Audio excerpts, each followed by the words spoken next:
నమస్కారం న్యూస్ 24 తెలుగుకు స్వాగతం. నా పేరు శ్రీ సౌజన్య. వార్తల్లోని ముఖ్యాంశాలు చూద్దాం. దివంగత మాజీ ముఖ్యమంత్రి నందమూరి తారక రామారావు 30వ వర్ధంతి వేడుకలు విజయనగరం జిల్లా గజపతి నగరంలో ఘనంగా నిర్వహించారు. తెలుగుదేశం కార్యాలయం నుంచి మంత్రి శ్రీనివాస్ మరియు నాయకులతో ఎన్టీఆర్ విగ్రహం వరకు చేరుకున్నారు. మంత్రి కొండపల్లి శ్రీనివాస్ ఎన్టీఆర్ విగ్రహానికి పూలమాలలు వేసి ఘనంగా నివాళులు అర్పించారు. ఆయన మాట్లాడుతూ నిరుపేదల సంక్షేమానికి ఎన్నో పథకాలు ప్రవేశపెట్టిన ఘనత ఎన్టీఆర్కి దక్కుతుందని అన్నారు. తెలుగుదేశం పార్టీని స్థాపించి కేవలం 9 నెలల్లోనే ముఖ్యమంత్రి అయిన నాయకుడు నందమూరి తారక రామారావు అని పేర్కొన్నారు. నందమూరి తారక రామారావును తెలుగు ప్రజలు దైవంగా భావించే వారని, తెలుగువాడి కీర్తి ఢిల్లీలో వినిపించిన ఏకైక నాయకుడు నందమూరి తారక రామారావు అని తెలిపారు. ఈ సందర్భంగా ప్రభుత్వ ఆసుపత్రిలో మంత్రి చేతుల మీదుగా గర్భిణీలకు మరియు రోగులకు పండ్లు పంపిణీ చేశారు.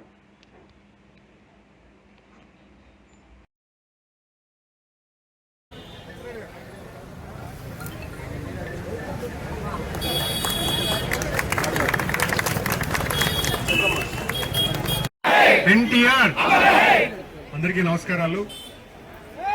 ఈరోజు గౌరవ తెలుగుదేశం పార్టీ వ్యవస్థాపకులు అలాగే మన రాష్ట్ర మాజీ ముఖ్యమంత్రి వర్యులు తెలుగు ప్రజలకి, భారతదేశం ప్రజలకి ఒక మహానాయకుడు కోల్పోయి సుమారుగా 30 సంవత్సరాలు అయినటువంటి రోజు ఈరోజు. ఈ 30 సంవత్సరాల్లో ప్రతి సంవత్సరం కూడా ఆయన పుట్టినరోజుని మహానాడు ద్వారా ఒక వేడుకగా చేసుకోవడం మనకందరికీ ఆనవాయితీ.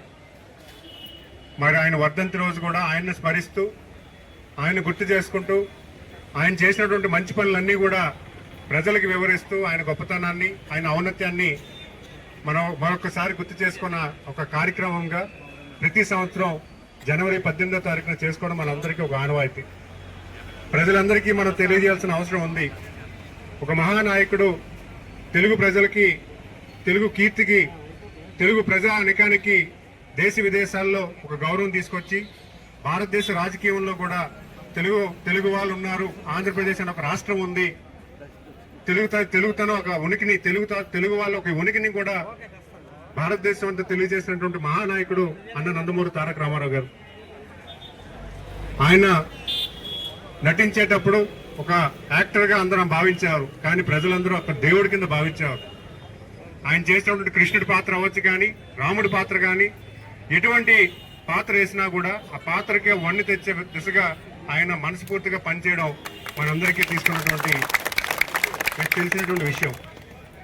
మనలాగే దివిసీమలో ముంపు ప్రాంతంలో ఉన్నటువంటి ప్రజల్ని సేవ చేసే క్రమంలో ఆయన సేవ చేస్తున్నప్పుడు ఆయన అప్పటి ప్రభుత్వం చేసినటువంటి వైఫల్యాన్ని గుర్తు చేసుకుంటూ, ప్రభుత్వం ఇంకా బాగా పనిచేయాలి, ఇంకా మరి సరైనటువంటి నాయకత్వం రావాలి, తెలుగువాడి వాయిస్ కేంద్ర ప్రభుత్వం వినిపించేలాగా, అలాగే ఢిల్లీ గడ్డలో కూడా తెలుగువాడు ఉండాలి అనే ఒక మంచి ఆలోచనతో తెలుగుదేశం పార్టీని స్థాపించి రికార్డు స్థాయిలో 9 నెలల కాలంలో అధికారంలోకి వచ్చి, నేను రికార్డు స్థాయి ఎందుకంటానంటే ఒక 83వ సంవత్సరంలో అప్పుడు మనకి టీవీలు లేవు, టెలిఫోన్స్ లేవు, సోషల్ మీడియా అంతకంటే లేదు.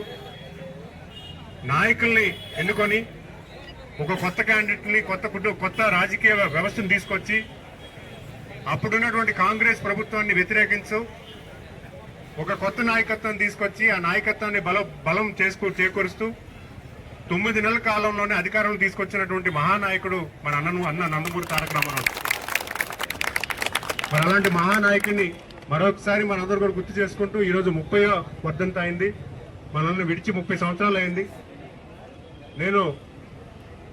నాకు 13 ఏళ్ల టైంలో ఆయన్ని విజయనగరంలో చూడడం జరిగింది.